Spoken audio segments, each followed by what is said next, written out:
They were the ultimate Deathworlders, until they landed on Earth, the best HFY stories. In the vast reaches of the galaxy, there existed a species known as the HFY, ferocious, highly intelligent, and nearly indestructible. Their homeworld, HFY, was a chaotic, hostile planet where only the strongest survived. Tornadoes, volcanic eruptions, and hyper-aggressive wildlife were just the beginning. The atmosphere itself could shift violently between freezing cold and searing heat in the span of a few hours. In their history, the HFY had battled storms that could swallow entire cities, creatures with claws capable of tearing through their strongest armor, and plagues that could wipe out populations in days. They were Deathworlders, born from the crucible of constant survival, with no parallel species in terms of sheer brutal resilience. Over millennia, they had perfected the art of warfare, developing tactics, weapons, and technology that made them nearly unbeatable in combat. When they encountered other species, their reputation often preceded them. Other civilizations either fled or submitted. With their enormous strength, sharp minds, and unyielding will, they had become the undisputed champions of the galaxy. But nothing could have prepared them for Earth. The HFY's fleet, after years of exploration and conquest, had discovered a new, seemingly peaceful world, Earth. Initially, the planet seemed weak, the atmosphere was thin, the wildlife unremarkable, and the humans inhabiting it appeared primitive. Yet, when the HFY descended from the sky, expecting an easy victory or perhaps a new world to colonize, they encountered something entirely unexpected: humans. The first contact was a mistake. A scouting party of HFYs landing near a small town in the United States. They stepped out of their ships, towering, armored beings, with weapons that could level mountains. What they didn't expect was the humans' response. A local farmer, seeing the massive ships land, walked out with nothing but a shotgun in his hands. The HFYs expected fear, but what they saw instead was a man, standing tall and unafraid. He aimed his weapon toward them and shouted, "Get off my property." The HFYs were momentarily stunned. This was not the reaction they had anticipated, but they quickly recovered and moved forward, their weapons powered up, ready to strike. What followed was a series of events that no one could have predicted. A single human, armed with little more than the tools of his trade, stood his ground, and when the first of the HFYs tried to approach, they found themselves on the receiving end of something they'd never encountered before: a human instinct to fight for survival, combined with intelligence and a fierce will to protect. The HFYs, expecting an easy slaughter, were forced into a standoff. Over the course of the next few hours, what started as a skirmish escalated quickly. The military, local authorities, and citizens from nearby towns joined the fight. The HFYs, whose technology could slice through the strongest armor in the galaxy, found themselves overwhelmed by a swarm of tactics, guerrilla warfare, and sheer human ingenuity. Earth's military may not have had advanced weapons by galactic standards, but they had something that no other species in the universe had ever seen: humans. Humans, the ultimate survivors. They fought not with overwhelming power or endless technology, but with the determination to protect what was theirs. They built traps, used the terrain to their advantage, and combined their strengths in ways the HFYs couldn't predict. In the end, it wasn't superior weapons or armor that led to the HFYs' downfall, it was the unyielding nature of humanity. For every advance the HFYs made, humanity adapted, adjusted, and struck back harder. From setting up ambushes to using EMPs to disable their ships, the humans proved that their adaptability, resourcefulness, and spirit could turn the tide of any battle. The HFYs, who had been the apex predators of the galaxy, soon realized that they were facing something they had never encountered before: an unbreakable will to fight. It was then that the HFYs made their fateful decision. They retreated, but not before sending a message back to their fleet. "We have underestimated them. Earth is not a world to conquer, but one to respect." The message was clear, and it spread across the stars. The legend of the humans, who could survive anything, who could outthink, outfight, and outlast any enemy, became a tale that was whispered in every corner of the galaxy. And so, the HFYs, the ultimate Deathworlders, had met their match, not in strength, but in something far more powerful: the unyielding human spirit. From that day forward, Earth's name became synonymous with something that no other species could ever truly understand: survival against all odds. And across the galaxy, a new saying emerged: if you ever find yourself on Earth, don't expect to conquer it, expect to survive. For Earth, the true death world, had proven that sometimes the most dangerous thing in the universe isn't a planet, a weapon, or an army, it's the will of a human. They were the ultimate Deathworlders until they landed on Earth. The best HFY stories continued. The news of the Hrax retreat spread like wildfire across the stars. The once feared conquerors, who had been invincible on their own homeworld and unstoppable in battle across countless galaxies, had been forced to admit defeat. The Hrax were powerful. Their ships were invulnerable. Their weapons could destroy entire planets, but Earth had humbled them in a way no one could have predicted. But the Hrax were not the only species to hear the whispers of humanity's victory. Across the galaxy, other Deathworlders, civilizations built on planets where life was a constant struggle for survival, began to take notice of Earth's remarkable resilience. Some saw it as an opportunity, a new challenge, or a world ripe for the picking. Others viewed it as a warning.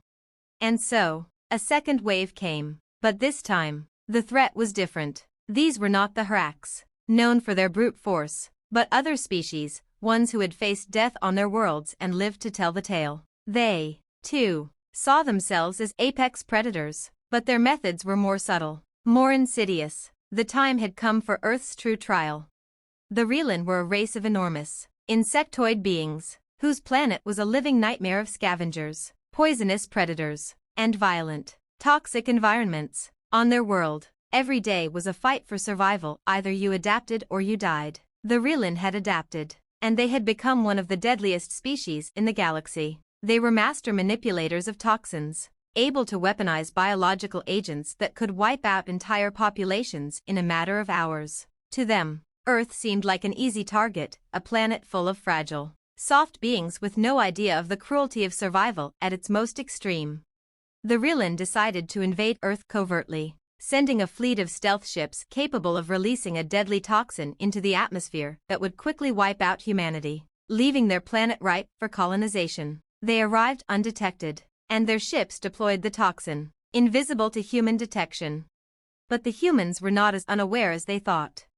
The first signs of the attack came when the atmosphere in select regions began to shift slightly, a peculiar feeling in the air that no one could quite place. Then came the first reports: strange allergic reactions, people coughing, complaining of nausea, and then fainting. It wasn't enough to send immediate alarms, but it was enough for one of Earth's greatest minds, a biochemist named Dr. Althea Daniels, to notice the pattern. Her years of research into toxicology had taught her to recognize when something was off. She was the first to link the symptoms to an external source. Within hours, the human government began to detect unusual changes in the environment, chemicals that shouldn't have been present. Earth's defense systems, once built primarily to counter physical threats, now quickly adapted to biological warfare. The Relan's toxin, while incredibly potent against other species, was too new to take full hold of humanity. Human ingenuity and teamwork went to work immediately. Dr. Daniels spearheaded a global effort to synthesize an antidote. People across the globe worked around the clock, pooling knowledge and resources like never before. Within days, the human race developed a cure. But this was only the beginning of the Relan's folly. The Relan had underestimated Earth's most dangerous weapon, adaptability. Realizing that their toxin had failed, the Relan now faced a different kind of battle. Earth's collective knowledge on biology, technology, and warfare proved to be the most powerful weapon at the humans' disposal. They had made the mistake of thinking they could defeat humanity with biological warfare. But humans had evolved far beyond such simplistic methods of attack. Now, humanity's military forces were tracking down the Relan fleet, and the humans were not only fighting back but adapting their own strategies based on what they had learned from the Relan's failed attack. The Relan thought they had the upper hand, but they quickly learned that Earth was no ordinary planet, and that humans had a unique talent for learning from their enemies, then turning their strengths into weaknesses. The final strike came when Earth's united forces developed a counteroffensive that utilized Relan's own tactics against them. Using newly developed biological warfare and advanced nanotechnology, humans were able to invade the Rilan fleet's systems, infecting their ships with an adaptive virus that made the Rilan's toxins ineffective. It was a humiliating defeat, and when the Rilan tried to flee, they were intercepted by a human fleet that had been mobilized under the leadership of a single, unified strategy. The invasion was thwarted, and Earth emerged victorious once again. After the Rilan were repelled, Earth's victory over another deadly species became another chapter in the galaxy's growing legend of human resilience. Other species began to realize that Earth was not a target, but a force of nature in and of itself, a force that, no matter how fierce the opposition, would not be easily defeated. The story of the Rilan's defeat spread quickly. The galaxy watched as the humans continued to survive, adapt, and overcome impossible odds. The reputation of Earth was solidified in the stars. If you came to Earth expecting conquest, you would find only resistance. If you came with respect, you might just find an ally. One by one, species that once saw humanity as primitive began to reconsider. The universe was vast, and the Hrax and the Rilan were only the beginning. There would be more tests, more battles, and more threats, but Earth's message was clear: if you want to conquer humanity, you'll have to survive humanity first. For the humans, the battle was never over. Every new challenge, every new enemy, only served to prove their place as one of the most dangerous and resilient species in the galaxy. They had faced the impossible, defeated the unbeatable, and stood against the universe itself. And in the end, humanity would remain undefeated. They were the ultimate Deathworlders until they landed on Earth. The best HFY stories continued. The news of the Rilan's defeat sent shockwaves through the galaxy. Earth, a small and seemingly insignificant planet, had once again proven that it was not to be underestimated. Other civilizations, now more cautious of humanity's capabilities, watched from afar. Earth's reputation was shifting, no longer viewed as a weak, fragile world full of helpless creatures, but as a rising power, one that would defend itself at any cost.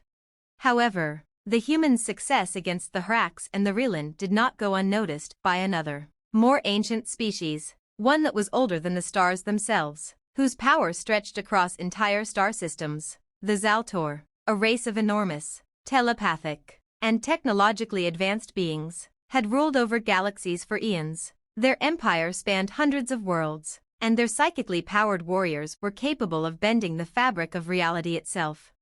The Zaltor had encountered countless species in their long history. They had conquered, subdued, and wiped out entire civilizations without breaking a sweat. Their ships were faster than light, their technology was centuries ahead of anything else, and their mental abilities made them virtually untouchable. They had no doubt that the humans, those who had barely left their home planet, would be the next species to fall under their domination. But unlike the Hrax and the Rilan, the Zaltor didn't approach Earth with brute force or biological weapons. They came in the most insidious way possible, through manipulation. They began with subtlety. The Zaltor used their telepathic abilities to infiltrate the minds of key human leaders, planting seeds of doubt and fear. They whispered of the dangers that Earth faced from outside threats and suggested that humanity's survival would only be ensured through subjugation of other species. For the first time in human history, factions began to form within Earth's own ranks, those who sought to dominate the galaxy and those who wished to protect the human way of life. The Zaltor manipulated both sides, feeding on humanity's growing divisions. For months, chaos reigned. Politics turned ugly. Nations began to build their own secret fleets, preparing for interstellar war. Meanwhile, the Zaltor observed, carefully monitoring the growing tension, waiting for the perfect moment to strike. But they underestimated one crucial thing. Humanity's greatest strength had never been its technology, its military, or even its intellect. It was its unity in the face of adversity.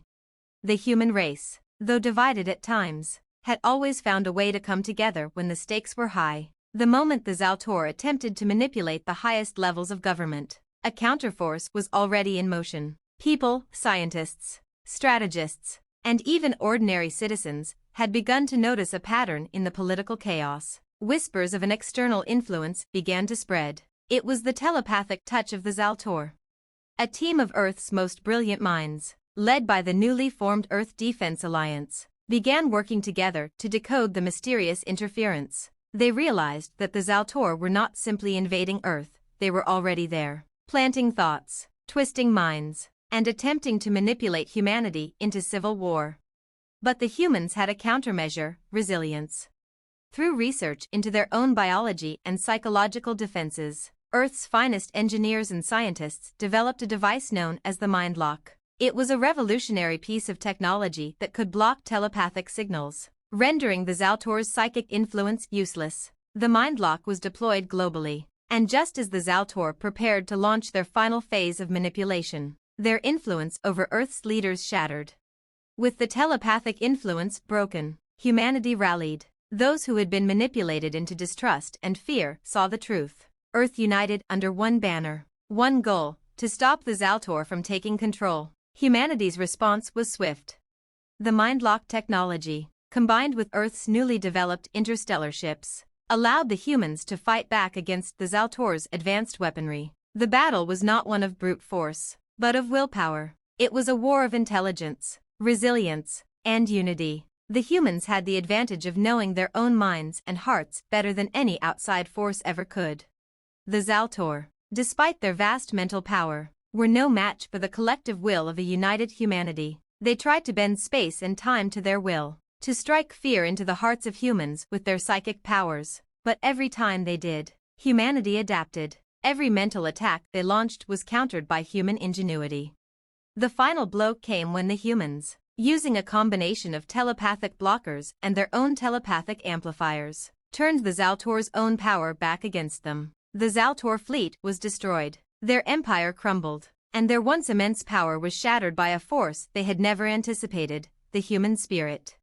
After the fall of the Zaltor, the galaxy had to reconsider its entire understanding of humanity. Earth was no longer a small, insignificant planet in the far reaches of space. It had become a symbol of resistance and resilience. The message was clear: never underestimate the power of humanity. The Zaltor's defeat was not just a victory for Earth, it was a lesson to the entire galaxy. Earth was no longer a target. It was a force to be reckoned with. Species that had once seen humanity as easy prey now thought twice before crossing the humans. But as the galaxy watched Earth rise to new heights, one question lingered in the minds of many: what would humanity do next? With each victory, humanity only grew stronger, more united, and more capable of handling the dangers that lay beyond the stars. Earth had proven itself again and again as the ultimate death world, a world where only the strongest could survive. Not because of power, but because of something far more dangerous: the relentless will to fight for survival. And in the depths of space, a new legend was born: Earth, the death world that could never be conquered. For the humans knew the truth: no matter how many enemies came, no matter how many death worlds they faced, they would always find a way to endure. After all, they were Earth's finest creation, and they were unstoppable. They were the ultimate Deathworlders until they landed on Earth. The best HFY stories continued. The galaxy was beginning to change. The stories of Earth's victories against the Hrax, the Rilin, and the Zaltor had spread like wildfire. Earth had gone from a fragile, forgotten planet to one of the most respected and feared worlds in the galaxy. Its citizens, once seen as primitive and weak, were now regarded as the ultimate survivors. Every alien species had their own methods of warfare, but none had what humanity had: the unbreakable spirit to fight, adapt, and persevere against any threat. Yet, as Earth's reputation continued to rise, so did the number of forces seeking to challenge it. The Draxians, an ancient and cunning race of reptilian conquerors, had long controlled entire star systems through subtle manipulation and fear. Their advanced biological warfare and psychic prowess had made them a significant force in the galaxy. For millennia, they had relied on their ability to destabilize planets from within, turning them against each other until they were weak enough to be easily dominated. But Earth had thwarted the most powerful forces in the galaxy, and the Draxians saw their own reputation as the supreme conquerors of the cosmos slipping away. For them, Earth became the ultimate prize, a challenge that they could not ignore. To defeat humanity would solidify their status, proving once and for all that no species, no matter how resilient, could stand against them. The Draxians knew that brute force wouldn't be enough. The other species had tried that, and they had failed. No, The Draxians would employ a different tactic. They would corrupt humanity from within. Their plan was simple, yet diabolical. They infiltrated Earth's communication systems and began spreading propaganda, whispers of Earth's fallibility, promises of power for those who joined their cause, and the idea that humanity was divided and vulnerable. They knew that in the deepest corners of the human heart, there were doubts, fears, and ambitions waiting to be exploited. If they could sow division among Earth's people, they could turn the tide. What the Draxians didn't understand, however, was that humanity's strength wasn't just in its ability to fight, it was in its capacity to rise above internal strife when faced with an existential threat. At first, the Draxian plot seemed to be working. Earth's media, ever prone to sensationalism, began to pick up on the stories. Political leaders were distracted by the idea of more power, more control. Citizens began questioning the ideals that had once held them together. Some even began to believe that Earth's enemies were right, that humanity was weak, divided, and destined for destruction. But the Draxians hadn't accounted for one thing: the human instinct to fight for what was right. One man, Dr. Aidan Wells, a renowned historian, discovered the truth behind the Draxian interference. He uncovered the patterns of manipulation, the subtle shifts in human psychology, and the sudden, unexplainable changes in behavior. Working with a coalition of human activists, scientists, and military leaders, Dr. Wells exposed the Draxians' plot to the world. Instead of tearing humanity apart, the Draxian manipulation united Earth like never before. The divide that had been so carefully cultivated vanished almost overnight. Citizens, scientists, leaders, and military forces all came together, not just to resist the Draxians, but to ensure that no such force could ever threaten them again. The Draxians had made a fatal mistake. They had underestimated the resilience of a united humanity. The United Earth forces quickly devised a counteroffensive, using a combination of guerrilla tactics, advanced technology, and human resourcefulness. They were no longer divided. They were no longer just fighting for survival. They were fighting for something far greater: their future, their freedom, and their unity. The Draxians, despite their cunning and advanced technology, found themselves overwhelmed by the sheer power of human ingenuity. Every psychological manipulation they used was countered by humanity's ability to think outside the box, to challenge the very ideas that the Draxians sought to instill. Humans used their very creativity to outmaneuver the Draxians at every turn. In the end, the Draxians made one final attempt to destroy Earth by deploying a devastating bioweapon capable of wiping out all human life. It was their last card, their ultimate weapon. But once again, Earth's resilience proved unbeatable. Dr. Wells, alongside Earth's brightest minds, developed a countermeasure, a virus that would not only neutralize the Draxian bioweapon but reverse its effects, turning it into a harmless substance. The weapon, meant to exterminate humanity, was rendered useless, and the Draxians were left with nothing. The final blow came when Earth launched a strike against the Draxian command fleet, taking down their ships one by one. The Draxians, who had once seen themselves as invincible, were now on the brink of annihilation. Their empire crumbled under the might of humanity's combined strength. With the Draxians' defeat, Earth had proven something that the entire galaxy would never forget: no matter the challenge, no matter the enemy, humanity would always find a way to fight back. The lesson was clear: divide and conquer would not work on Earth. Humanity had shown that its strength lay in its unity, its adaptability, and its relentless determination to protect what it loved. The galaxy watched in awe as Earth, once a small and insignificant planet, had become the most formidable force in existence. Every time a new threat emerged, humanity proved that it could not only survive but thrive. No matter how powerful the enemy, no matter how overwhelming the odds, humanity would rise. The Deathworlders, those once feared conquerors, had finally met their match, and they learned the most important lesson of all: you can't conquer a world that refuses to be conquered. And so, Earth remained unstoppable, undefeated, and unbowed. In the end, the universe had learned that the greatest force in the cosmos wasn't a weapon or a fleet of ships. It was the unyielding spirit of humanity. They were the ultimate Deathworlders until they landed on Earth. The best HFY stories continued. After the Draxian defeat, Earth's reputation continued to soar across the stars. The countless victories against species once thought invincible were woven into the fabric of the galaxy's new history. As the years passed, more and more species, once skeptical or dismissive of humanity's potential, began to view Earth with awe and caution. But not all of them saw Earth as a symbol of resilience. Some saw it as a threat, one that could not be left unchecked. The Zalthari were one such species, an ancient race of bioengineered beings. They were originally designed by an even older race to be the perfect soldiers, capable of surviving any environment and outlasting nearly every other life form in existence. Their world, a harsh, radioactive wasteland filled with deadly creatures and lethal storms, had bred them to be ruthless, cold, and unyielding. They had mastered genetic manipulation, turning themselves into near-immortal predators, and for millennia, the Zalthari had ruled without competition, until they heard the story of Earth.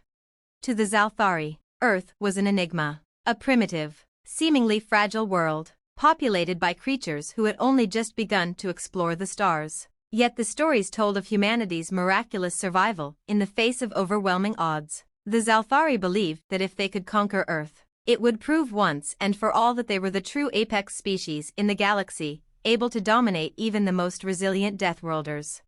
They would use their greatest weapon, genetic warfare. The Zalthari sent a fleet to Earth in the dead of night, arriving unseen and undetected. Using advanced cloaking technology, they infiltrated Earth's atmosphere and began to release bioengineered viruses designed to rewrite human DNA. These viruses were intended to induce horrific mutations, turning humanity into a race of subservient creatures, sickened, malformed, and easily controlled. But the Zalthari had underestimated one thing: humanity's adaptability. The virus, while incredibly potent against other species, had never encountered the human immune system. Within hours of its release, Earth scientists began to detect the first symptoms, mild at first, but increasingly alarming. But humanity was no stranger to dealing with biological threats, and in a way, this new virus was a blessing in disguise. Dr. Isabella Monroe, a brilliant geneticist, quickly recognized the signatures of the virus. Her research team worked tirelessly, using cutting-edge technology to isolate the virus and study its effects. What they discovered astounded them. While the virus was indeed powerful, it was also highly unstable. As it interacted with the human genome, the virus began to mutate in unpredictable ways, adapting to its host in real time. Humanity's immune system didn't just resist the virus, it adapted. The mutations the Zalthari had carefully engineered to turn humans into compliant, powerless slaves were reversed by the human body's relentless drive for survival. Instead of weakening humans, the virus catalyzed a biological evolution, making humanity even more resilient, more capable of surviving the harshest conditions. In short, the Zalthari had made a fatal mistake. They had underestimated humanity's greatest strength, the ability to adapt and overcome. As the virus mutated, Earth's greatest minds turned the tide in humanity's favor. Not only did they reverse the effects of the Zalthari bioweapon, but they used the very mutation process to develop new forms of defense. Humanity's genetic code had been altered, and the result was a new breed of humans, stronger, faster, and far more resilient than ever before. Earth's population had gained a temporary boost in power, and the very genetic weapons intended to enslave them now made them more dangerous.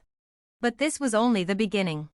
Once humanity understood the full extent of the Zalthari's genetic weaponry, they launched a counterattack, one that wasn't just defensive, but offensive. Using newly developed genetic engineering techniques, Earth's forces began to deploy bioengineered soldiers, humans whose DNA had been rewritten to increase their physical strength, resistance to toxins, and even mental fortitude. These soldiers were equipped with neural interfaces that allowed them to communicate telepathically and adapt to battle conditions in real time.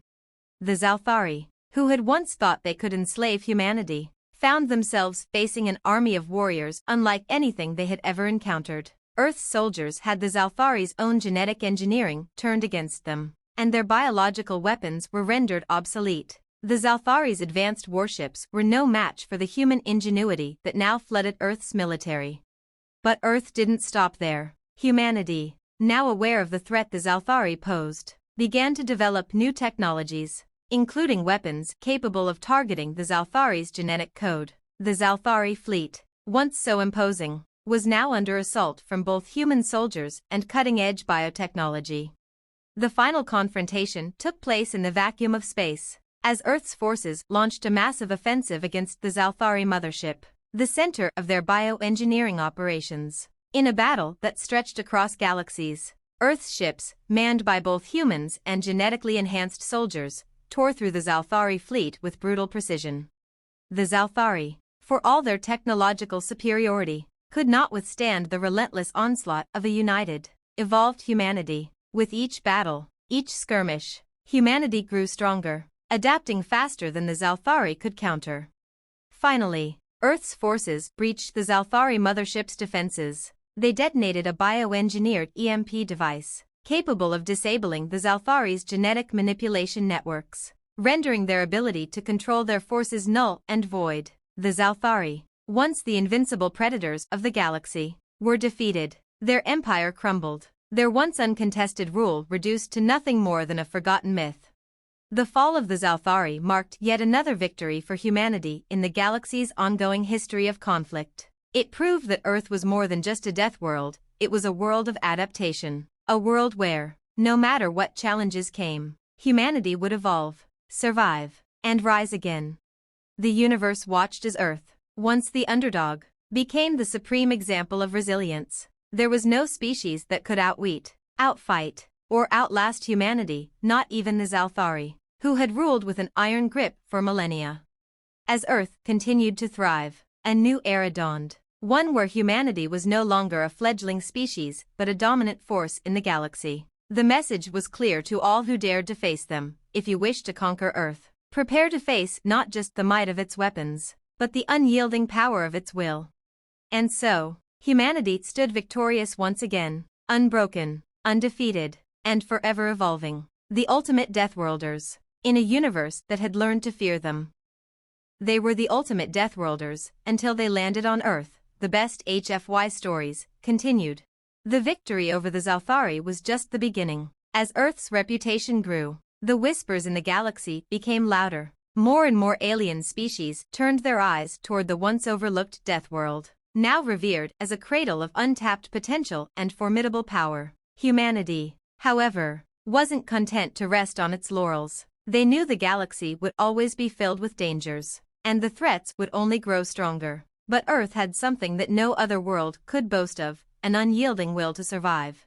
One particular species that took interest in Earth's rise to power was the Etherians, a race of ethereal beings who existed beyond the material plane. The Etherians were known for their ability to manipulate the very fabric of space-time. They were ancient, far older than humanity could comprehend, and had witnessed the rise and fall of countless civilizations across the cosmos. To them, humanity's rapid ascent was both intriguing and alarming. The Etherians had long manipulated the fate of other species, guiding them to greatness or destroying them when they became too powerful. They had shaped galactic history for millennia, and in their eyes, humanity's sudden dominance could not be allowed to continue unchecked. The Etherians, with their immense psychic and temporal powers, had always remained untouched by physical warfare, relying on their mastery of time to avoid conflict. But they could not ignore Earth's growing presence, and they decided that it was time to teach the humans a lesson. They didn't send ships or armies. Instead, they launched a more subtle assault. The Etherians began manipulating Earth's timeline. At first, it seemed like little more than coincidences, minor historical events shifting in ways that felt off, strange anomalies in space and time, and inexplicable changes to humanity's progress. But soon, the full extent of their intervention became clear. Global events that should have been impossible suddenly started to happen. Humanity found itself facing off against distorted versions of its past. Historical figures long dead appeared to come to life. Great battles from Earth's history were altered or erased altogether. A sudden technological regression hit several of Earth's colonies, as if time itself had been rewound. It was a subtle war, one fought on the level of reality itself. But humanity would not stand idly by. Dr. Aidan Wells, now a celebrated leader in humanity's scientific community, was the first to realize the true nature of the threat. He noticed a pattern in the timeline anomalies, events in history being warped to undermine humanity's progress. People thought they were witnessing temporal shifts, but he soon discovered that they were all the work of the Etherians, manipulating time to keep Earth from growing too powerful.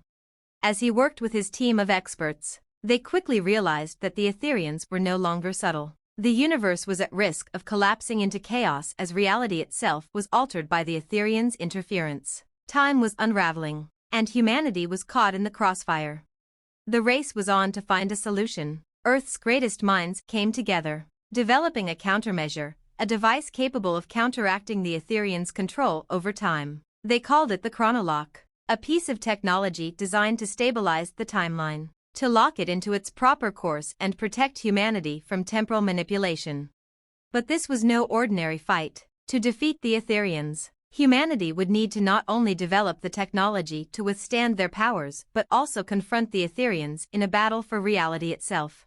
The final confrontation came not in the vastness of space or in the midst of a star-crushing battle, but in the heart of a warping, collapsing reality, on Earth itself. The Etherians had bent time so far that the boundaries of the planet seemed to fold in on themselves. Different timelines collided, creating chaos on Earth. One moment, entire cities were seen in the future. The next, ancient ruins emerged where vibrant metropolises once stood. In the midst of this temporal battlefield, Earth's forces activated the chronolock, a beacon that began to stabilize the timeline. But this wouldn't be enough without a direct confrontation. The Etherians, as ancient beings, were not accustomed to facing opponents in a physical sense. They had never needed to, but they had vastly underestimated humanity's unyielding will to protect its future. The chronolock was only one part of the solution. Humanity's greatest strength was never its technology, it was its determination. Led by Dr. Wells, a team of human warriors, scientists, and temporal experts launched a daring attack on the heart of the Etherian manipulation. The battle raged in a fractured version of Earth, where past, present, and future collided. Time itself became a weapon, and humanity fought against not just their enemies, but the very fabric of reality. In the final moments of the battle, as the Etherians tried to warp the very course of time to crush humanity's resistance, Dr. Wells made the ultimate discovery. The Etherians could not control time because they were not bound by it. But humanity, with its fleeting lifespan, had an advantage. It was the one thing that the Etherians could never truly understand: the human experience of time, the urgency, the fleeting nature of life, and the drive to make the most of it. With this revelation, humanity's warriors, who had been armed with the chronolock's power, were able to tap into that very understanding of time. They broke the Etherians' hold, shifting the timeline back into its proper form. The Etherians, once all-powerful in their manipulation of time, found themselves overwhelmed by humanity's unrelenting push forward into the future. In the end, the Etherians were forced to retreat. The timeline was restored, but the galaxy would never forget the lesson humanity had taught them. It wasn't the Etherians' power over time that made them dangerous, it was humanity's ability to adapt, to never stop moving forward, no matter the odds. With the defeat of the Etherians, Earth stood victorious yet again, but this time, humanity's enemies in the galaxy understood something far more terrifying than ever before. Earth was not a world to conquer. It was a force to reckon with, unpredictable, ever-evolving, and unwilling to bend to anyone's will. The victory over the Etherians solidified Earth's place as not just a death world, but a world that had mastered the true art of survival. No matter how advanced the enemy or how powerful their abilities, humanity would continue to fight and always find a way to win. For in the heart of every human was the same truth: time may bend, but humanity will never break. And so, Earth, once seen as a fragile outpost in the vastness of space, had now become a symbol of everything the universe feared. For the Etherians, for all their power over time, were no longer the greatest threat in the galaxy. That honor, it seemed, now belonged to humanity, the ultimate Deathworlders, ever rising, ever adapting, and eternally unstoppable.